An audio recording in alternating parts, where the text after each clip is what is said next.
Welcome back to the channel. Today, we're heading to the dense, vertical jungle of Hong Kong, a city where the living are stacked on top of one another, and sometimes the dead are squeezed in right beside them.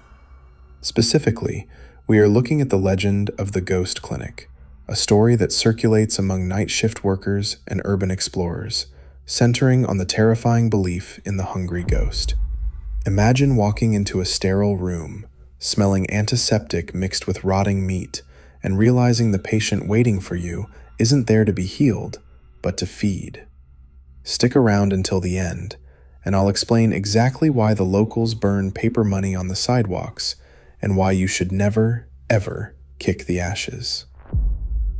Story account comes from a man we'll call Ken. Ken works as a site surveyor for a property management firm in Hong Kong. In a city where land is the most expensive commodity, buildings are rarely left empty for long. But there are exceptions, spaces that sit silent in the middle of bustling districts like Sai Ying Pun. Ken was assigned to assess an old, low-rise commercial building that was slated for renovation. It had been a mix of residential units and businesses in the 1980s. His job was to inspect the structural integrity of the second floor, which had formerly housed a small private medical clinic. It had been boarded up for over a decade due to a legal dispute, or so the paperwork said.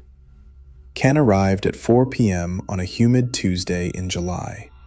It was just before the start of the lunar 7th month, the ghost month, so the air already felt heavy. The electricity was off, so he was working by flashlight. Confiscated the clinic as being frozen in time. There were calendars from 1993 on the wall, yellowed and curling. The reception desk was covered in a thick layer of gray dust. But the first thing that hit him wasn't the sight of the place. It was the smell. In an abandoned building, you expect mold, maybe the scent of rats or rust. But Ken smelled something sweet and cloying. It smelled like incense, specifically the sandalwood incense used in funerals, mixed with the sharp chemical sting of iodine. He tried to ignore it. He was a professional. He started measuring the dimensions of the waiting room. Tap, tap, tap. Punished. The sound was distinct. It was coming from the corridor leading to the examination rooms. It sounded like hard plastic hitting the linoleum floor. Ken froze. He called out, "Is anyone there? Construction survey." Just the low hum of the traffic outside, muffled by the dirty windows. He reasoned it was a rat knocking over a bottle. He walked down the corridor. There were 3 doors. 2 were open, revealing rusted metal chairs and empty cabinets.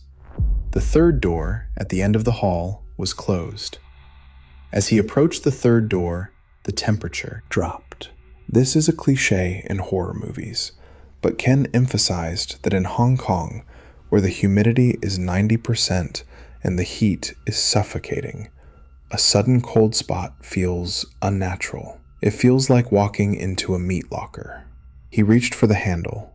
It was wet, not damp from humidity, but slick, like condensation on a cold glass. He pushed the door open. The beam of his flashlight cut through the darkness. The room was empty of furniture, except for a single overturned metal trolley. But in the center of the room, on the dusty floor, was a small pile of ash. Fresh ash. And sitting right on top of the ash was a small porcelain bowl filled with white rice. 2 chopsticks were stuck vertically into the rice, an offering to the dead. Ken's heart hammered against his ribs. Who had been in here? The building was locked from the outside. The dust in the hallway showed only his footprints. Then he heard the sound again. A wet, rasping wheeze. It came from the corner of the room, behind the door he had just opened. Ken spun around, shining his light into the corner. For a second, he saw nothing. Then his eyes adjusted. Crouched in the corner, squeezed between the wall and a built-in cabinet, was a figure. It looked like a person, but wrong. The limbs were impossibly thin, like sticks wrapped in gray parchment. The stomach was distended, swollen and tight, protruding grotesquely. That made Ken drop his flashlight. The neck was needle-thin, far too narrow to support the head that lolled to the side. The figure's mouth opened. It was a black void. It pointed a skeletal finger at its own throat and made that sound again. Hungry. Policing. It wasn't spoken. It was projected into Ken's mind, a wave of desperate, burning starvation. The entity lunged, not running, but unfolding its limbs with a sickening crack of joints. Ken didn't wait. He scrambled backward, leaving his flashlight spinning on the floor. He ran blind through the corridor, smashing his shoulder against the door frame, sprinting through the waiting room, and bursting out into the stairwell. He didn't stop until he was on the street, gasping in the thick, humid air of Sai Ying Pun. Unresolved. Ken refused to go back.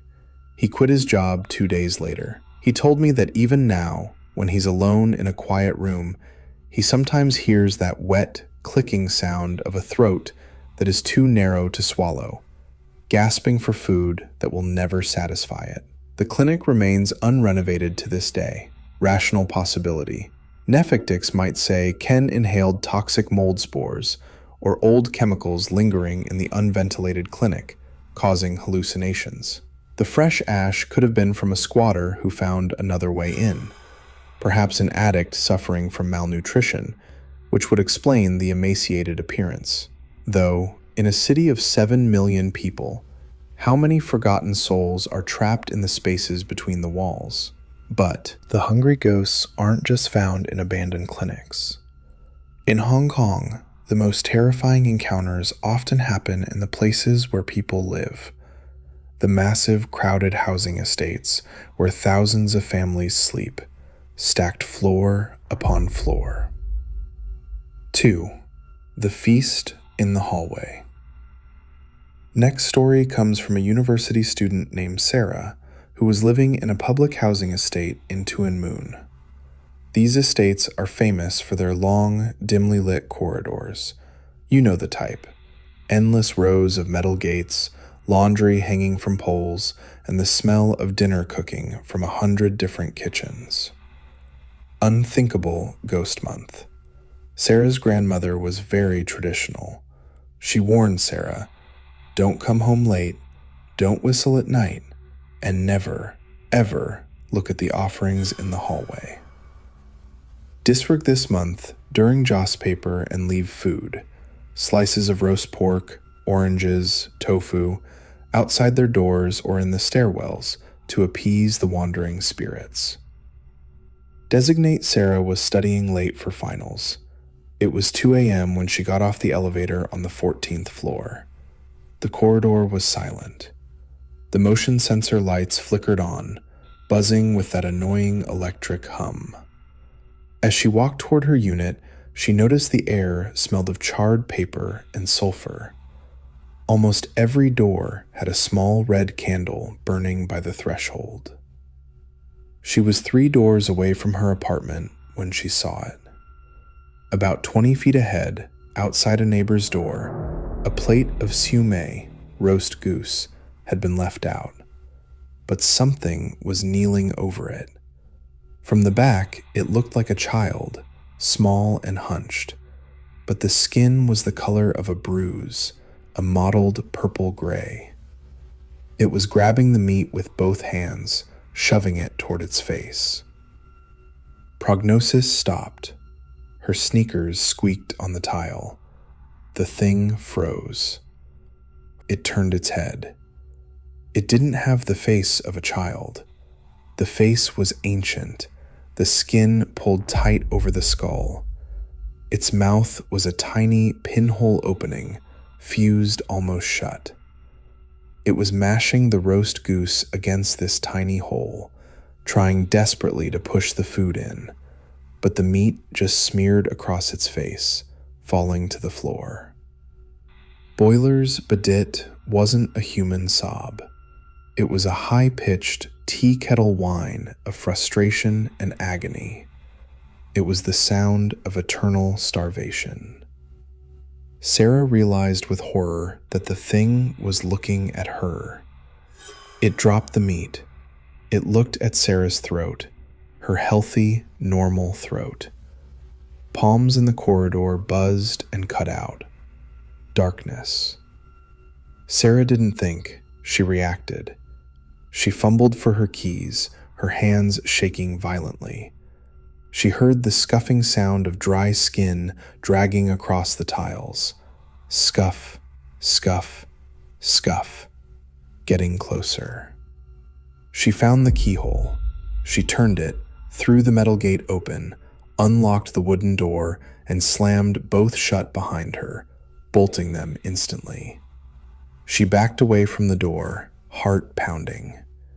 Then she heard a sound from the other side of the wood. A soft, wet thud against the door. Then a scratching, scratch, scratch. And a voice, muffled and garbled, as if speaking through a mouthful of ash. Crimson. So hungry. Sarah spent the night with all the lights on, sitting in the living room with her grandmother's Guan Yin statue. The scratching stopped after an hour.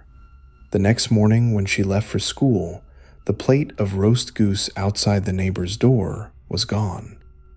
The plate was clean. Not a scrap of fat or bone remained. Sarah moved into a dormitory on campus the following week and never returned to the estate at night. The child could have been a stray animal, like a monkey from the nearby hills, which are common in parts of Hong Kong, raiding the food. In the flickering light and panic, Sarah's mind distorted the image into something monstrous. We leave food for them out of pity, but what happens when the food isn't enough? What happens when they want the life force of the person offering it? A clinic and a home, but our final story takes place on the road. In Hong Kong, the red minibuses are notorious for their speed and their drivers who fear nothing, except perhaps the passengers who hail them from the shadows. This story comes from Uncle Chan, a veteran red minibus driver who works the night shift, running the route from Mong Kok to the New Territories. The route takes him through the winding, unlit roads near the mountains. It was 3:30 a.m. The bus was empty. Chan was speeding along, listening to the horse racing radio broadcast to stay awake. He saw a figure waving near a bus stop that wasn't really a stop, just a patch of grass near a cemetery wall. Gasoline, he wouldn't stop there, but it was a slow night and he needed the fare. He pulled over, the doors swung open. A woman stepped on. She was wearing a traditional cheong sam, but the fabric looked dull, not silky. She kept her head down. Her hair was long and matted. "Tai Po," she whispered. Her voice sounded like dry leaves crunching. She didn't put money in the box. She just walked to the very back row and sat in the corner. Chan grunted. "Pay when you get off," he muttered. He checked the rearview mirror. It was dark in the back, but he could see her reflection. She was sitting perfectly still. Too still. The bus was taking sharp turns, bouncing over potholes, but she didn't sway. She looked like she was bolted to the seat. Into the New Territories, the air in the bus turned freezing. The condensation fogged up the windshield, forcing Chan to turn on the wipers. He glanced in the mirror again. The woman was gone. Chan frowned. He hadn't stopped. The doors hadn't opened. "Hey," he called out. "Stop playing games." He looked back at the mirror. She wasn't in the seat. She was standing directly behind his driver's seat. Hezbollah, he hadn't heard a sound, no footsteps, no rustle of clothing. He looked up into the mirror and saw her face clearly for the first time. Her jaw was unhinged, hanging loosely against her chest, revealing a black, cavernous throat that seemed to go down forever. Her eyes were rolled back, showing only the whites. She reached out a hand, gray and claw-like, toward his shoulder. Chan slammed on the brakes. The bus screeched to a halt in the middle of the empty road. He whipped his head around to fight, but the bus was empty, airborne. No woman, no ghost. But then he looked at the coin box next to the driver's door. Sitting on top of the plastic lid, where no money had been before, lay 3 pieces of paper. Not Hong Kong dollars. They were hell banknotes, the currency burned for the dead. And they were singed at the edges, still smoking. Ironic twist. Uncle Chan didn't quit driving. He says he has bills to pay. But now, he keeps a small bundle of incense burning on his dashboard, and he never, ever looks in the rearview mirror after 3 a.m. He figures, as long as they don't cause an accident, the dead need a ride home too. He's become known as the ghost driver, and sometimes living passengers avoid his bus because they say it feels too crowded, even when there are empty seats. Driver fatigue is a real danger. The hypnagogic state can cause waking hallucinations of figures or obstacles. The hell money? Perhaps a prank by a previous passenger that he simply hadn't noticed until the adrenaline of the sighting made him hyper-aware. So, 3 stories from the Fragrant Harbor video that he simply hadn't note. We figures from the Fragrant Harbor, whether it's a clinic, an apartment, or a minibus, the hungry ghosts are part of the fabric of Hong Kong. To understand these stories, you have to understand the hungry ghost, Egui. In Buddhist and Taoist tradition, these are the spirits of people who committed sins of greed in life, or who were forgotten by their descendants. They are cursed with tiny throats and massive bellies, eternally starving but unable to eat. The ghost month, the 7th lunar month, is when the gates of hell open and they roam the earth seeking relief. This is why you see food on the streets. It's not litter, it's an act of compassion and protection. Prohibited. In that clinic, would you have opened the door? Let us know in the comments below. And don't forget to subscribe for more true ghost stories from across Asia. Safe travels, everyone.